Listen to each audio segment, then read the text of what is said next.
Part 1. Hear a student called Joanna telling her friend about an arts festival, which is being held in the city where they are studying. First, you have some time to look at questions 1 and 2.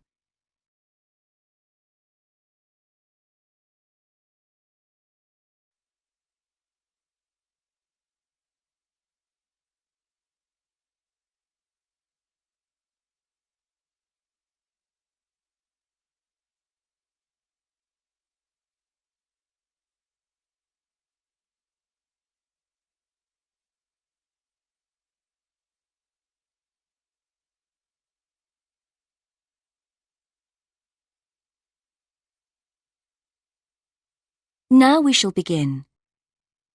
You should answer the questions as you listen, because you will not hear the recording a second time.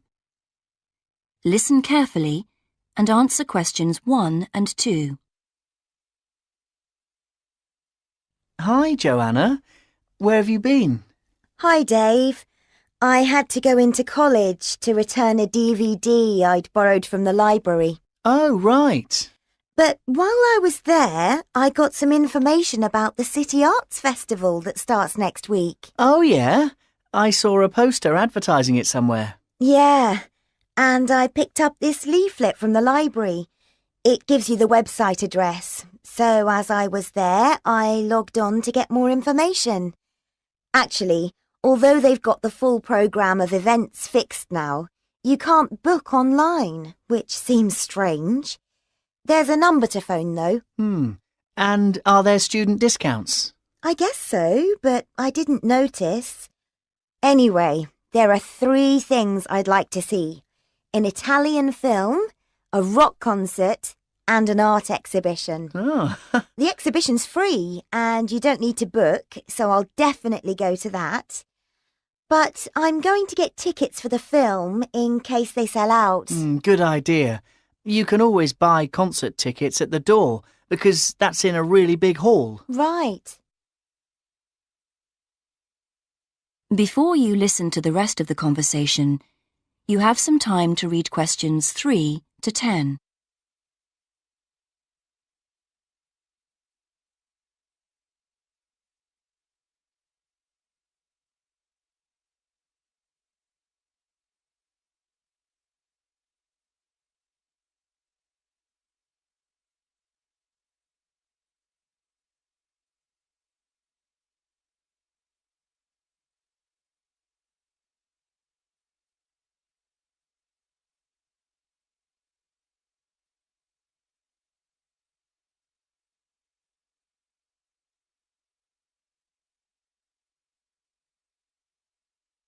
Now listen and answer questions 3 to 10.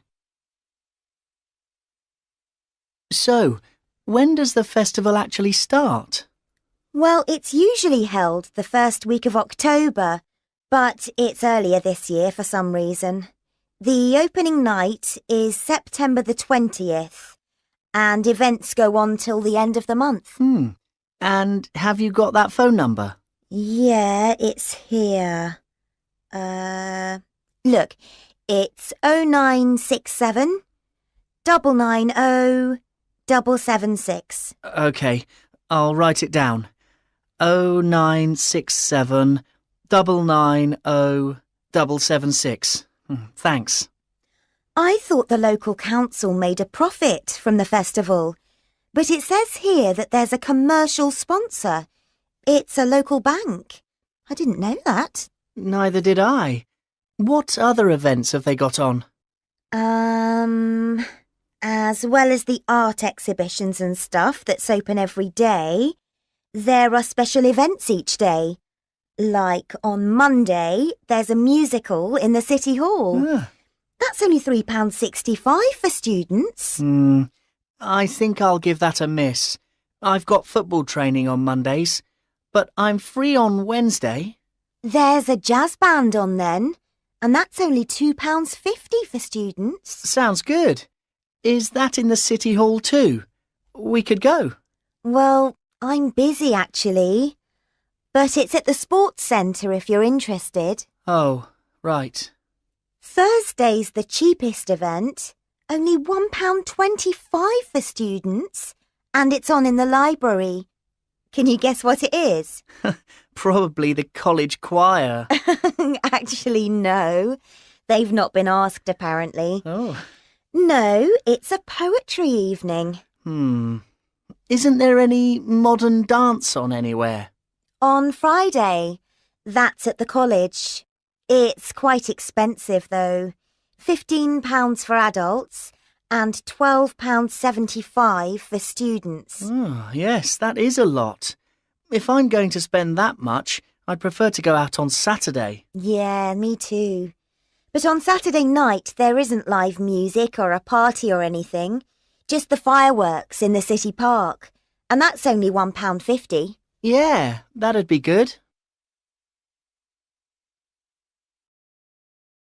That is the end of part 1. You now have half a minute to check your answers.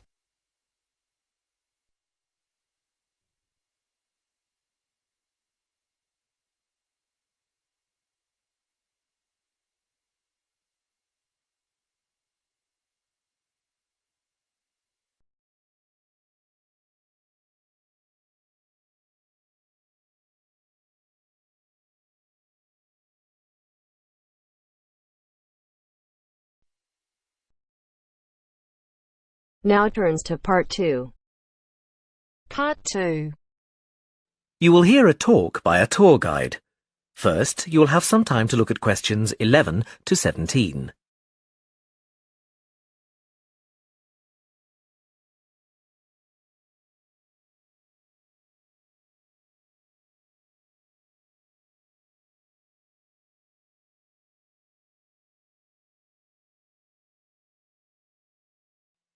Now listen carefully and answer questions 11 to 17. Welcome to San Fernando City Tours. I'm Mark, your tour guide. We have a lot to see in 3 hours, so make sure you're comfortable. We'll be traveling into the historical district first, and then into the town center. After that, it's out to the harbor, and we'll finish up at the lighthouse, just past the harbor. That will take us up to midday, and after that, you're free to do what you want. At the lighthouse, you'll have a chance to visit the tea room and take photographs of the magnificent coastline. Now, as we have only 3 hours, we won't be able to take you around the shopping district, but we think you'd prefer to look around the shops there in your own time anyway. San Fernando has some well-known tourist attractions, the lighthouse, for example, and the National Library. However, the little-known military museum is not to be missed. Be sure to visit before you leave. Now, there's a lot to do in San Fernando. Indeed, there really is something for everyone. For those who love the water, I can recommend a trip on the Seafarer, one of the most famous boats on the San Fernando River. It does an evening trip with a 3-course meal included. It's great fun for everyone, but especially for young people in their teens or 20s. After 9, there's a disco on the boat, and it gets really lively. Then there's a climbing wall near the town center. It's incredibly popular, with a large wall for expert climbers and a smaller wall for novices. There's a junior wall and a creche, so it's a great day out for those of you with kids. And if you like walking, there's some great walking tours. The City Sights tour is highly recommended, as is the walking tour by the coast. But that one's only for the fit, not really suitable for children or the elderly. For more mature people, or those less able to get around, I would suggest a tour around the vineyards.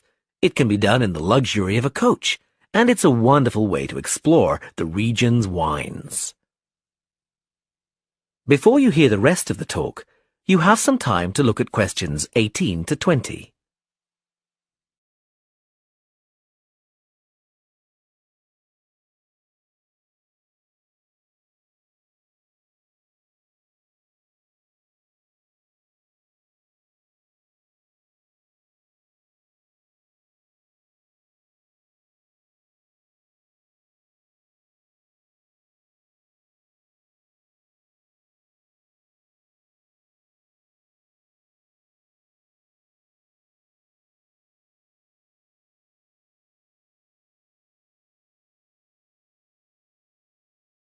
Now listen and answer questions 18 to 20. Naturally, there's a charge for all these attractions, but you can get 15% off if you have an Explorer pass. If you don't have a pass but would like one, the driver here has application forms. Just ask him for one and fill it out while on the tour. Then you hand it into the tour office. Normally, it costs $10, but this year it's just $7. When you hand it in, you'll get your picture taken for the card on the spot, and then your card is ready to use. Remember to show it whenever you pay for anything. The discounts apply not just to tourist attractions, but some bars and restaurants. Basically, everywhere you see a red Explorer symbol. Ah, we're coming up to the historical district now. If you'd like to look at...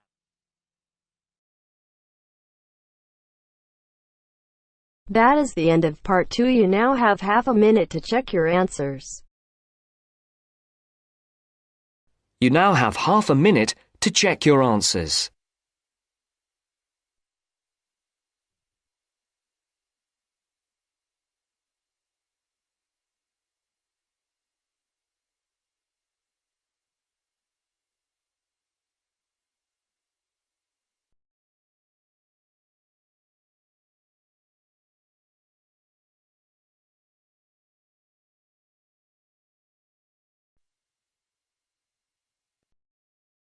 Now turns to part 3.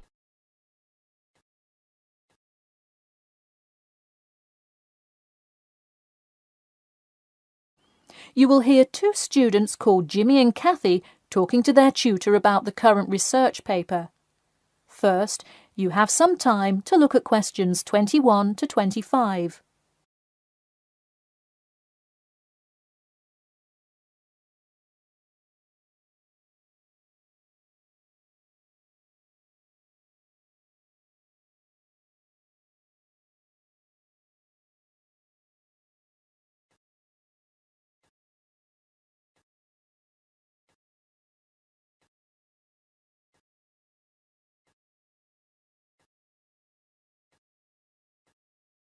Now, listen carefully and answer questions 21 to 25. Before we start, Jimmy and Kathy, thanks for coming in today to talk about your current research paper. Well, I will also give you some suggestions for your future presentation later. That's great. Okay, I've read the introductory chapter, and so far I like where you're going with your research, you two. Thanks. What did you think of the procedure section? I haven't got there yet. I'll get to that and the results and discussion section in a bit. Oh, if you haven't read the rest, are you just saying you like the introduction? No, the layout is really well done. You have each section clearly marked and have the header and footer perfectly formatted. And your title page is right on the money. A lot of students have trouble with that one. To be honest, we did refer a lot to the example we received in class. That's good to do for spacing and layout, as long as you're not also copying the information. The background information is a little sparse though. You may want to add to it. You think so? I was more worried about whether I had enough data. You definitely need more background information. I would think about finding some more online articles or doing more research in the campus library. That's a good idea. We can go tomorrow. I find it too tough finding the subject matter in the online journal database. I also like being able to flip through the physical journal as opposed to trying to scroll down on a computer. Me too. Oh, I almost forgot. I've included all of my citations in the abstract, but could you help me with the bibliography? I should be using a bibliography, right? Not an appendix. Sure, I can help with that. Yes, for this type of scientific research paper, list all sources that you cite in the body of your paper in a bibliography. Go to the website I gave you last time to see the exact way to list each source. Okay, thanks. I'll do that. We still have a lot of things to fix up. Yeah, but there's a lot of good stuff here to work with. So enough about the paper. How is the presentation going? Well, it's all right. I'm going to go try out the new presentation software while Jimmy's working on the bibliography. Yeah, we are hoping to make an animation of an actual pump, but still have a lot to learn about how to do that. Before you hear the rest of the talk, you have some time to look at questions 26 to 30.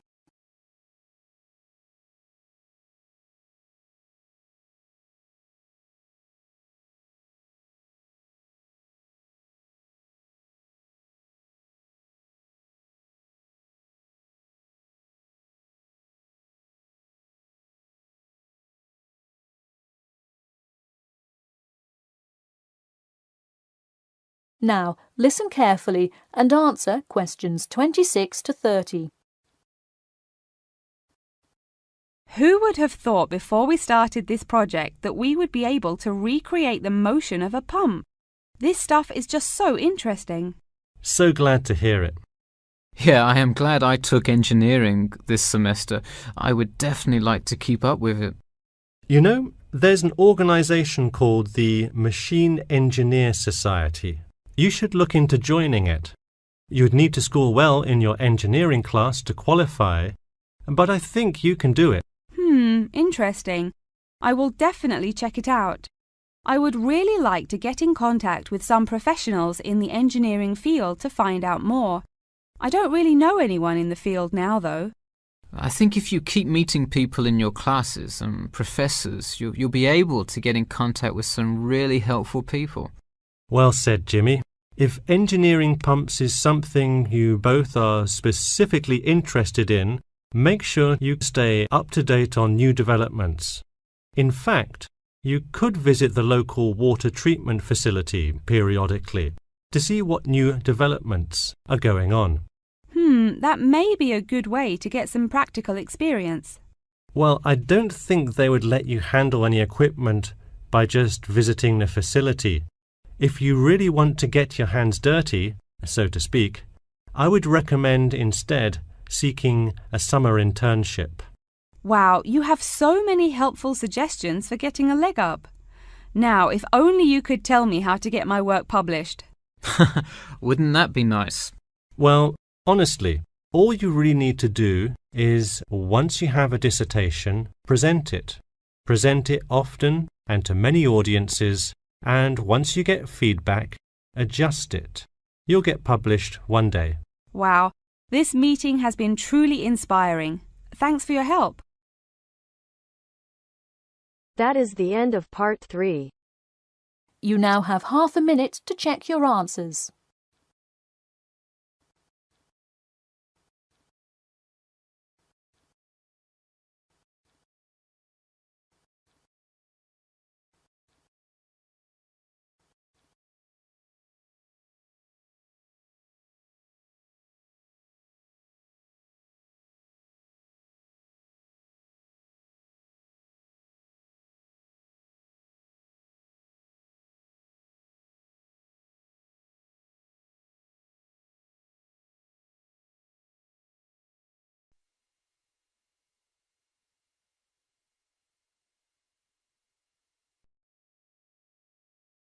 Now turns to part 4.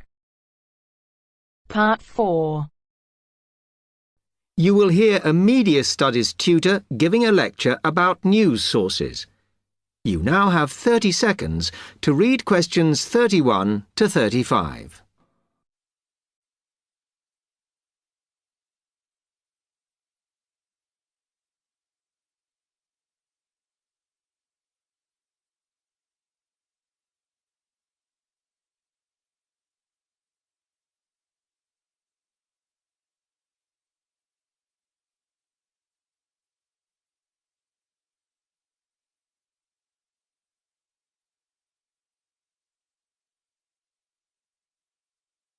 Okay, now many of you will have heard about the predicted death of newspapers, as people increasingly access the TV and the internet for their news.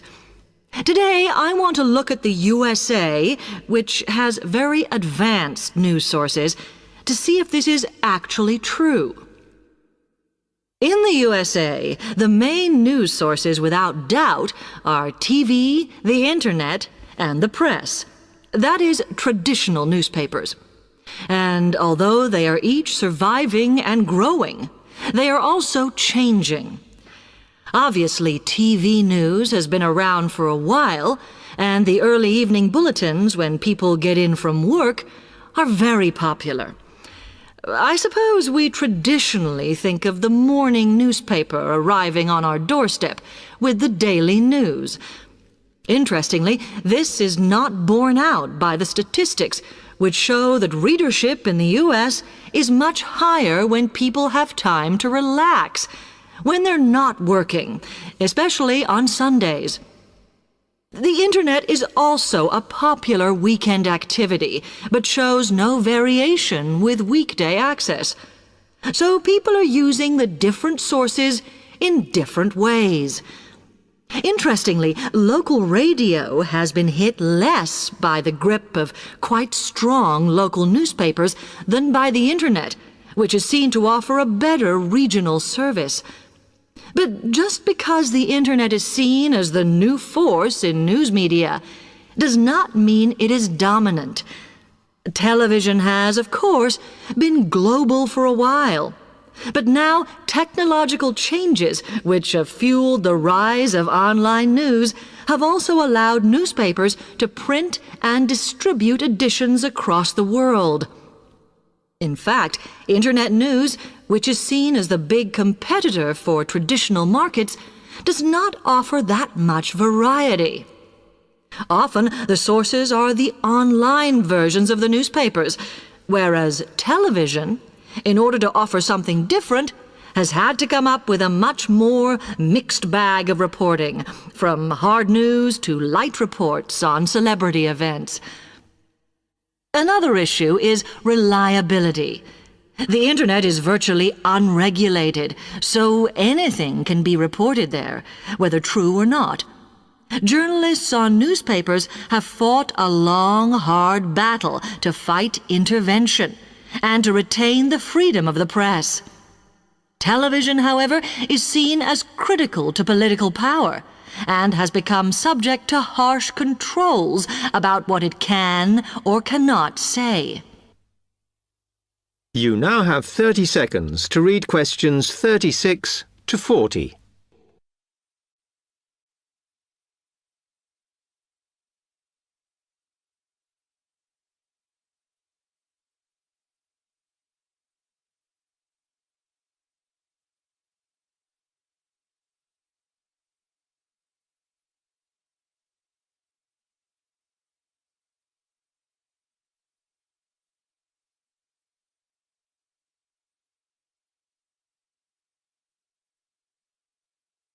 Now, one very critical factor in keeping newspapers alive and well in the USA has been their approach to advertising. Obviously, newspapers are heavily dependent on advertising revenue, and they have become more and more imaginative in what they offer, in order to make sure that advertisers use them and not other news sources. This has meant that, contrary to popular belief, newspapers now have a significantly higher profit margin than the rest of American industry. So, how have they managed to raise advertising revenue in this way? Well, they have put a lot of effort into developing and maintaining a very strong association with the retail trade. And they've come up with a winner. A critical tool in their sales plan has been suggesting that the adverts they run can have vouchers. This has been enormously effective because they have found that not only do more people buy the paper to get the discounts, but also that this inevitably means much higher sales for the clients who advertised. As well as doing this, the newspapers have also introduced aggressive sales campaigns over the last few years. This has resulted in a significant and continuing rise in the number of advertisers prepared to pay the extra for full-page ads. So, what I would like to move on to